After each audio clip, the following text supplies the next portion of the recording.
আমি দেখেন আলুর ডাল রান্না করছি, তার সাথে জিরা গুঁড়ি করে দিয়ে দিলাম। কালারটা খুব সুন্দর হয়েছে।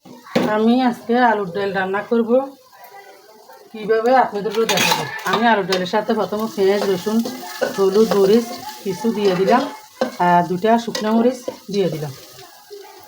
জিরার গুঁড়ো দিব পরে। আমি পেঁয়াজ মরিচ সব একসাথে দিয়ে কষাইয়ে এখন আলুগুলা দিয়ে দিলাম। দিয়ে আমি এখন কষাইছি। আমি এরকম কতক্ষণ আলুগুলা দিয়ে কষাবো। আলুর ডাল কীভাবে রান্না করি আপনাদেরও দেখাইতেছি, আপনারা এইভাবে রান্না করবেন। আসলে বহুতকে আলুর ডাল পছন্দ করে, আমরাও মাঝে মধ্যে আলুর ডাল পছন্দ করি, মাঝে মধ্যে আলুর ডাল খেয়ে আমরা।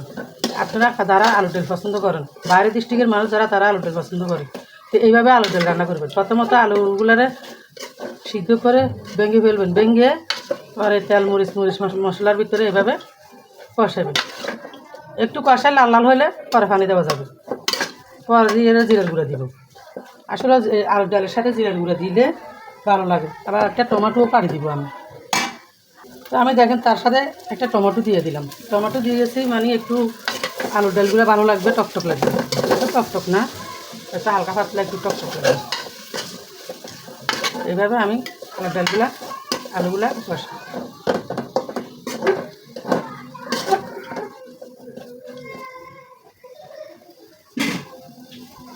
আমি এখন লবণ দিয়ে দিব। লবণ দেওয়ার পরে আমি একটু পানি দিয়ে দিব। এখন আমি আলু কষানো হয়ে গেছে, এখন আমি পানি দিয়ে দিতেছি। এই হচ্ছে যে আমার আলুর ডাল। আলুর ডালের কালার দেখেন কি সুন্দর, এখনও উতরে নেই। উতরেলে আলুর ডালগুলো একদম ঘন হয়ে একদম মেকিং হয়ে যাবে, খেতে ভালো লাগবে। জিরার গুঁড়ি দিলে তার সাথে আরও মজা লাগবে খেতে। তো আপনারা আলুর ডাল চাইলে এভাবে বানাতে পারবেন। তার আলুর ডাল খেতে মন চাই। আমাদের বাসায় এরকম কোনো কিছু না থাকলে আমরা আলুর ডালে তরকারি, আলুর ডাল বানিয়ে খেয়ে নিই। ডালগুলো আরেকটু মেকিং করার জন্য ডালের মতন আমি দেখেন ডাল ঘুটনি দিয়ে ঘুরতেছি। ডাল ঘুটনি দিয়ে এভাবে আরেকটু গুটি দিলে হাতে ভাঙা আমার কম হয়েছে, সেই জন্য আমি ডাল ঘুটনি দিয়ে একটু গুটি দিলাম। গুটি দিলে আমার ভালো লাগে।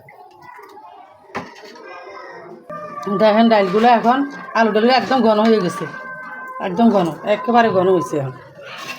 এখন আর ভাত খাইতে আর সমস্যা হবে না।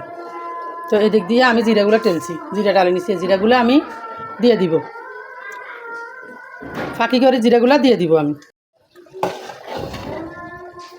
তো আমি এখন এই জিরার গুঁড়োগুলো দিয়ে দিতেছি। জিরার গুঁড়োগুলো ফাঁকি করলাম। এখন কালারটা কি সুন্দর, দেখো কালারটা সেই সুন্দর। এই হলো আমার আলুর ডাল রান্না। তো আমার এই আলুর ডাল রান্না কার কার পছন্দ, আপনাদের কার কার পছন্দ কমেন্ট করে জানাবেন। কারা কারা আলুর ডাল খান, কারা কারা আলুর ডাল পছন্দ করেন, একটা লাইক একটা কমেন্ট করবেন।